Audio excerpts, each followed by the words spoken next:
Bienvenidos, amables televidentes, a Congreso y Sociedad, programa institucional de la Secretaría General del Senado de la República. Nuestro invitado es un líder social de la Nueva Colombia, un educador por vocación, abogado de profesión y político por convicción. Es el flamante sucesor del Senado de ese fenómeno que logró más de 540.000 votos en las pasadas elecciones congresionales, el profesor Antanas Mockus. El Consejo de Estado le retiró su investidura. Bienvenido a Congreso y Sociedad, el senador del Partido Verde, Jorge Eliezer Guevara. Muchas gracias. Me alegra mucho estar aquí acompañándolo. Y muy contento, ¿no? Pero esa alegría no es plena, porque voy a reemplazar a una persona muy querida, una persona que nos enseñó, que ha ayudado a construir una mentalidad de sociedad más equilibrada, ¿cierto? Que es el profe Mockus, ¿sí? Además porque he tenido una gran amistad con Mockus. Con Mockus iniciamos un proceso muy importante que se llamó el movimiento pedagógico. Mockus fue del primer CEID de FECODE, del cual yo era su director. Entonces Mockus estuvo con nosotros y con él iniciamos una reflexión al interior del magisterio, que el magisterio no podía seguir luchando por la revolución solamente, ¿sí?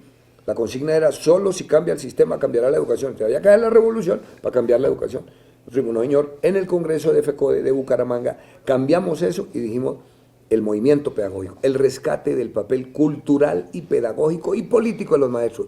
Un maestro en tres dimensiones: trabajador del Estado que defiende sus derechos, ciudadano, ¿sí?, a la línea de Mockus, ¿sí?, y trabajador de la cultura, que tiene que ver con la formación de la nueva generación y la pedagogía.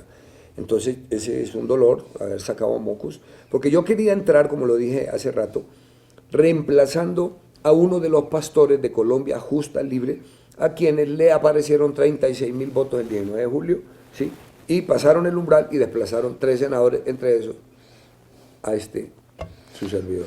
Usted es un educador por excelencia. ¿Su primera profesión, su vocación real? Mire, yo soy normalista de la Normal Nacional de Florencia. Como te comentaba antes, yo creo que fue como mi primera así, pelea por algo, por el cambio. Se llamaba la Normal Nacional para Señoritas. Entonces nosotros dijimos: no, ¿cómo así, señorita? Nada, cambiemos esa joda. Y armamos una gran pelea con las monjitas, las hermanas de la Consolata, y logramos cambiarle el nombre: Normal Nacional de Florencia. Soy egresado de la Normal Nacional de Florencia. Salí de la Normal y fui a mi pueblo. En ese tiempo teníamos vocación los maestros. Había una cosa muy bonita. Íbamos al campo sin problema, ¿sí? Y fui al pueblo que me vio crecer, Solano. Y ahí fui director de la escuela. Fui director de mi profesor de quinto de primaria, Pedro Pablo Castro, ¿sí?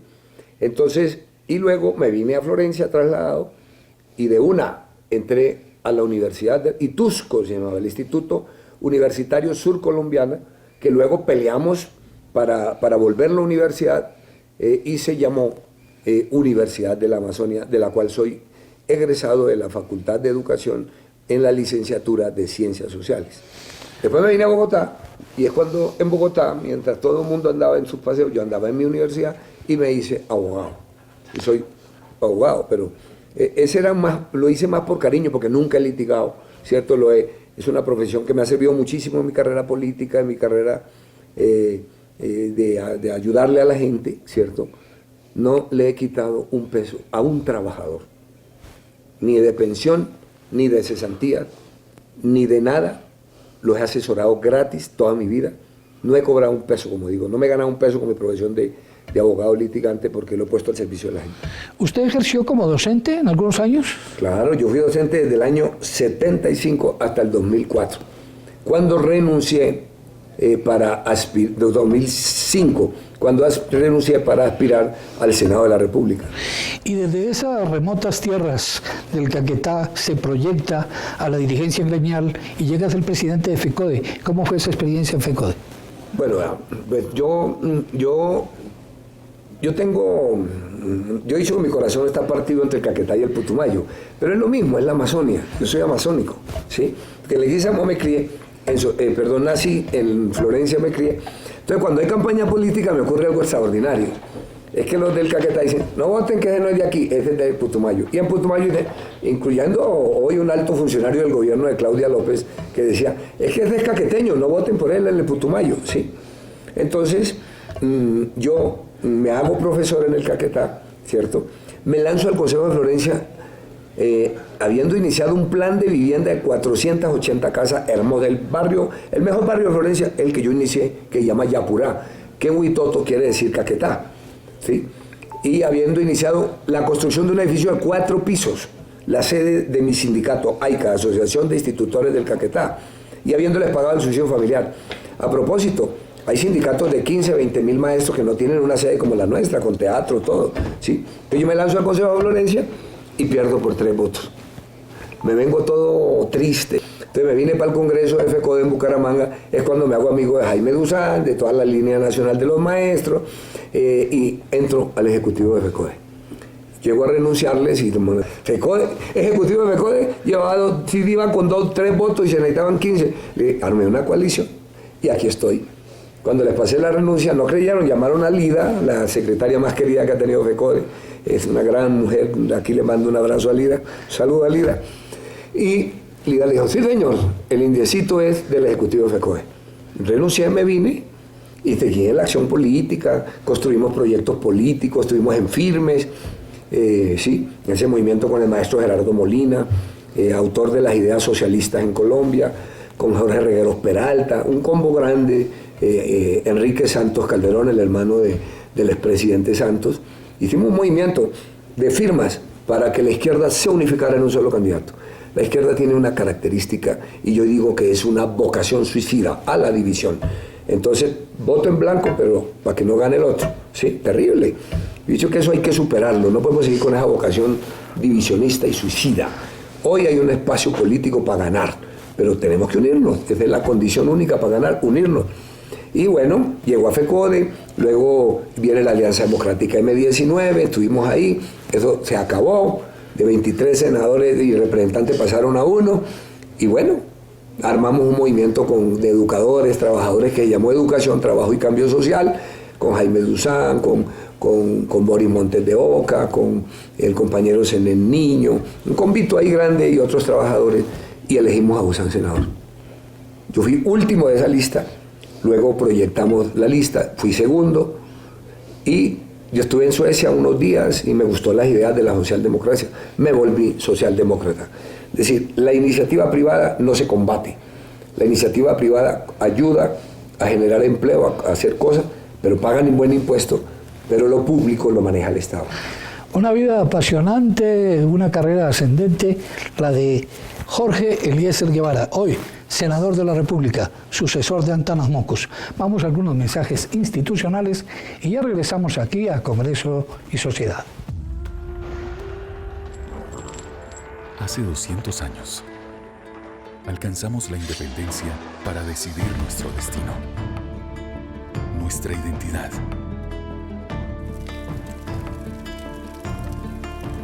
Y nuestra moneda. Un legado que trasciende en el tiempo.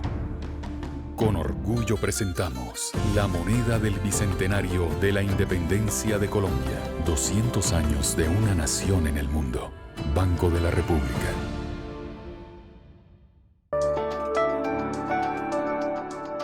Aunque estés lejos, aunque no te conozca, aunque las condiciones sean difíciles, siempre estaré ahí. O si eres mi amigo o mi enemigo, en los momentos de adversidad, arriesgando incluso mi vida, siempre estaré ahí. No me importa tu color de piel ni tu creencia. Siempre estaré ahí. Siempre estaré ahí. Así se va a las alturas. Fuerza Aérea Colombiana. 100 años protegiendo la nación. Logo de la Comisión de Regulación de Comunicaciones. De nuevo en Congreso y Sociedad con el senador Jorge Eliezer Guevara. Jorge Eliezer, usted es un hombre de ancestro liberal. Indudablemente ese nombre, Jorge Eliezer, le fue asignado por el caudillo Jorge Eliezer Gaitán. Vea, sí, evidentemente es así, mira. Mi padre salió huyendo del Líbano, Tolima. Sí. Yo he dicho que cómo sería el susto de Carlos Julio Ramírez, ahora ya hay un lío, ¿sí?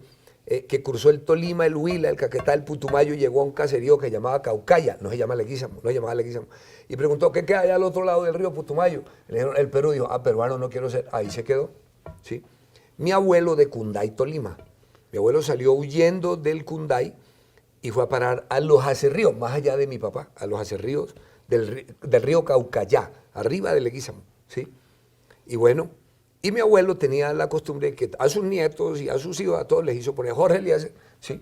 Entonces, es de verdad que tiene que ver con Jorge Eliezer Gaitán, porque mis padres y mi abuelo fueron ese combo.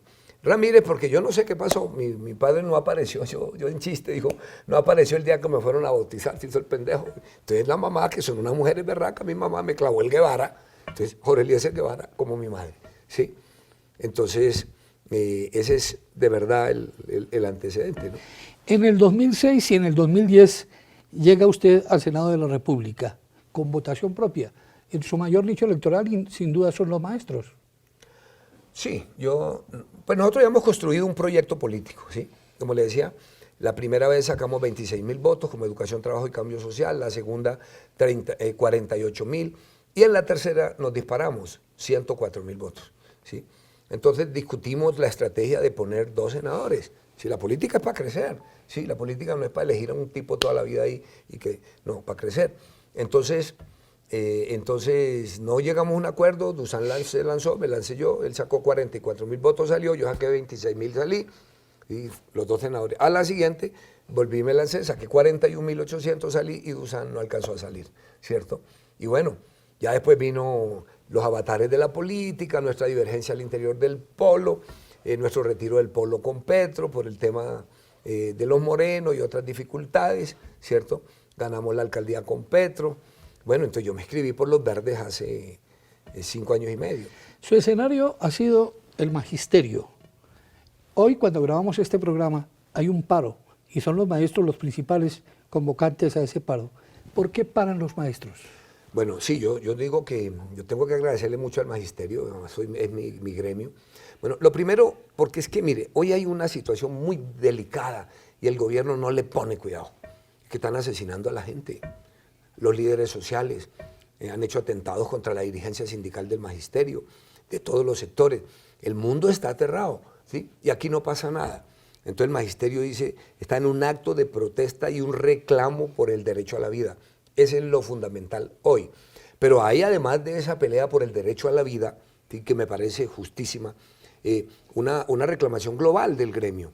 Uno que no es del gremio, es del gremio y de la educación y de otros sectores. Uno, que es lo que yo voy a acompañar, y ya hay un preacuerdo para avanzar en una negociación, es el nuevo sistema general de participaciones. Ese es el recurso, la bolsa, llamémoslo así, que financia la educación, la salud y el saneamiento básico, es decir, los acueductos y los alcantarillados, ¿sí?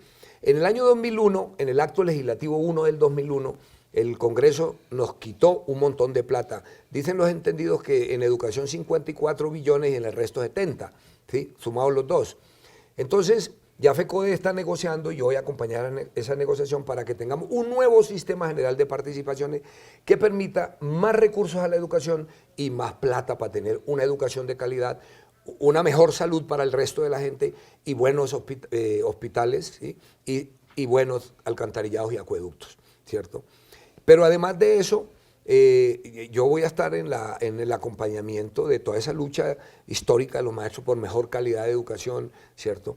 Esas son como las 3 cosas básicas que hoy están los maestros peleando, ¿sí? Bueno, yo tengo otras tareas, yo logré algo que los maestros no me lo entendieron, que creo que no me lo entendieron, no me lo valoraron.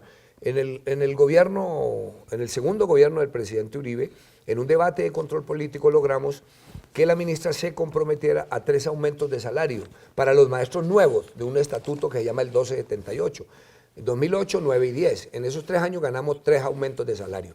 Se cumplió 2008, se cumplió 2009, pero en el 2010 no les dieron el 8. Les dieron 2.45 al grado 1 y 2, que son la inmensa mayoría, y 7.9 al grado 3. Para mí, ahí hay una deuda de 5.5 puntos que yo voy a pelear. Además está demandado. Cuando se gane esa demanda, el gobierno va a perder un montón de plata por no reconocerlo a su debido tiempo. Y logré que el maestro que hace una especialización le reconozcan un incentivo. Esa es una especie de prima, llamémoslo así, técnica, que le da hoy cerca del 10%, que son 190 y pico mil pesos. FECODE luego le gana a esos maestros que hacen la licenciatura el 2AM, maestría, y le pagan el 15%. Y hay unas tareas ahí que vamos a seguir desarrollando. Yo quiero decirle a los maestros y al país que me parece injusto algo que ocurre con el estatuto de los maestros, no el estatuto, con el gobierno. Al grado 1 ingresan los maestros normalistas superiores, es decir, el bachiller que fue a la normal y cursó unos años más de estudio. Al grado 2 van los licenciados y al grado 3 los de la maestría y el doctorado. Un maestro entra con su normal, cursa la licenciatura y no puede ascender. Tiene que hacer un concurso para ascender. Un licenciado cursa la maestría y se queda ahí. Eso no tiene razón jurídica, porque la estructura dice que el normalista está en el 1, pero el licenciado está en el 2. Si yo soy normalista y curso la licenciatura, debo saltar al 2, por estructura de escalafón. Este es un proyecto de ley que yo tenía, cuando salí no lo pude desarrollar, lo vamos a volver a presentar para que se corrija esa situación jurídica y los maestros tengan ese derecho elemental. ¿Cuál ha sido su actitud frente a la defensa de la universidad pública? Plena. Estuvimos en las marchas con los jóvenes, en ese paro grandísimo, valioso, y vamos a seguir acompañando. Yo creo que, mire, toda la plata que el gobierno mandó de ser pilo paga a las universidades privadas, ¿cierto? No, yo no digo que no, bueno, las universidades privadas tienen derecho, no, uno no puede decir, pero yo creo que la mayoría de la plata debió ir al sector público, que fue lo que hizo Lula en Brasil, ¿sí? Ahora miren las universidades públicas de Brasil, por eso Brasil es un monstruo en todo, no solo en terreno, sino en desarrollo tecnológico, en ciencia, etcétera, porque le metieron plata a la universidad pública. Yo creo que aquí hay que hacer una reflexión seria de coadyuvar para que el presupuesto de la universidad pública crezca y ampliemos los cupos. Ese cuello de botella, ni el 25% ingresa a la universidad. Esos jóvenes quedan ahí expuestos a que los recluten. Hoy salió la noticia del reclutamiento en el Cali de jóvenes, de niños, no jóvenes, niños, para la guerra, para la violencia, no solo del narcotráfico, sino de las bandas criminales de este país. Entonces necesitamos educación, deporte, recreación para la juventud, de tal manera que no los coopten las bandas criminales, ni el narcotráfico, ni el vicio. Para la educación, todo. Todo. Para la guerra, nada. Nada, cero guerra. Por eso apoyamos la paz, ¿sí? Mire, el gobierno no le mete a fondo a ese tema, debería meterle a fondo a ese tema. Mire, yo recuerdo que uno no podía caminar de noche en ningún pueblo del Putumayo. Yo me he venido desde San Miguel, frontera con el Ecuador, en mi carro, ya ahora que no era senador, en mi carro, ni siquiera con escolta, ¿sí? Y he ido de pueblo en pueblo, echándome una cervecita en cada pueblo y hablando con la gente. Y ahí está, la gente se sienta en su taburete, todavía usan los taburetes, ¿sí? Esos de cuero, de madera y cuero, sentado frente a su casita, al borde de la carretera, que es una carretera espectacular, la que comunica a Santana, le falta arreglar una parte con San Miguel, ¿cierto? Ahí, oyendo música, hablando con su familia, cosa que no se podía antes. Eso, sí. Ahí es que brindarle posibilidades productivas para sustituir cultivos, carreteras para que saquen sus productos, ¿sí? Y asistencia técnica y recursos para la producción. Con el senador Jorge Eliezer Gabarra aquí en Congreso y Sociedad. Vamos a algunos mensajes institucionales y ya regresamos para nuestro segmento final. Aunque estés lejos, aunque no te conozca, aunque las condiciones sean difíciles, siempre estaré ahí. O si eres mi amigo o mi enemigo, en los momentos de adversidad, arriesgando incluso mi vida, siempre estaré ahí. No me importa tu color de piel ni tu creencia. Siempre estaré ahí. Siempre estaré ahí. Así se va a las alturas. Fuerza Aérea Colombiana, 100 años protegiendo la nación. Logo de la Comisión de Regulación de Comunicaciones. Hace 200 años, alcanzamos la independencia para decidir nuestro destino, nuestra identidad.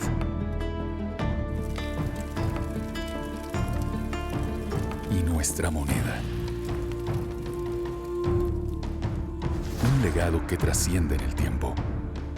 Con orgullo presentamos la moneda del Bicentenario de la Independencia de Colombia. 200 años de una nación en el mundo. Banco de la República.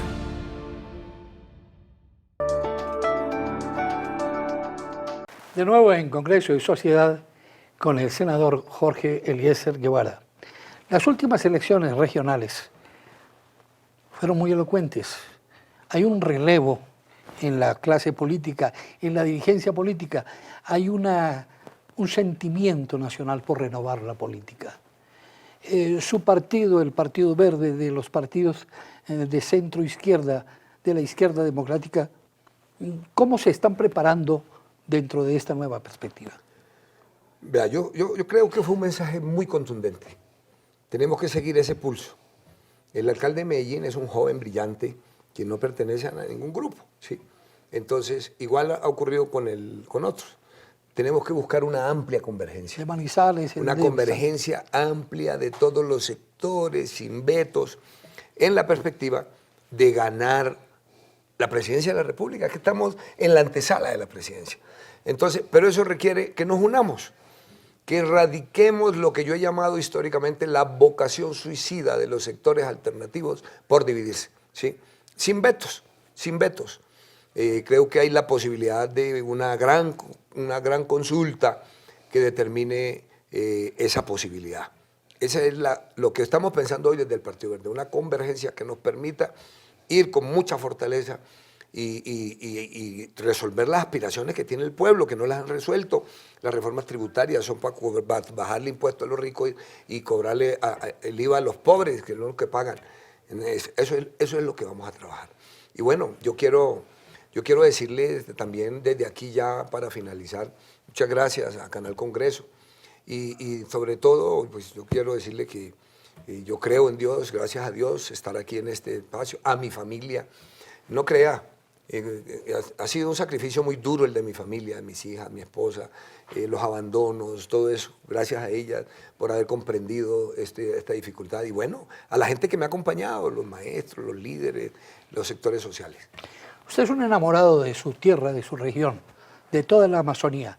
¿Qué ha hecho usted por esa tierra y cómo visualiza usted una nueva época para el desarrollo de esa región?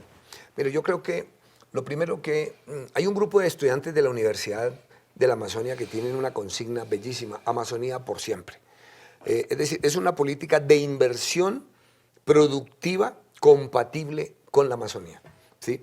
Segundo, parar la deforestación. Eso no da más. Yo no entiendo para qué un campesino quiere tener hectáreas y hectáreas, decenas de hectáreas de tierra o los terratenientes. Hay un proyecto de Ecopetrol, yo lo conocí hace poco, en 3 hectáreas producen más ganado que el que producen 50 hectáreas hacia la escampada, incluso teniendo cercos que se llevan técnicamente todo. Yo creo que un poco de tecnología y inversión, muy importante la necesidad de la inversión.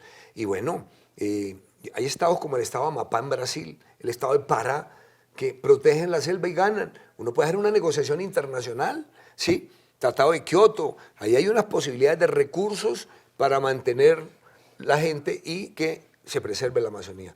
Vamos a trabajar en esa línea de preservación, un debate de control político, a Corpo Amazonia, me parece que tienen que cumplir una mayor acción, ¿sí? En la defensa y el combate a la minería ilegal. No se puede comer pescado en el sur, en la ribera baja del Caquetá. El mercurio ha contaminado. Hay ya estudios serios que dicen que la producción ilegal del oro ha contaminado el río Caquetá. Entonces, terrible. Preservación y una política seria de inversión que permita eso. Porque necesitamos Amazonía por siempre. Tiene usted una interesante trayectoria en el Senado de la República y seguramente va a ser un digno sucesor del profesor Mockus aquí en este escenario del Senado. Eso espero. Muchas gracias por su presencia en Congreso y Sociedad. A ustedes y mucho éxito. Y a ustedes, amables televidentes, los invitamos a contactarnos a través de nuestras redes sociales. Los esperamos aquí en Congreso y Sociedad en una próxima oportunidad.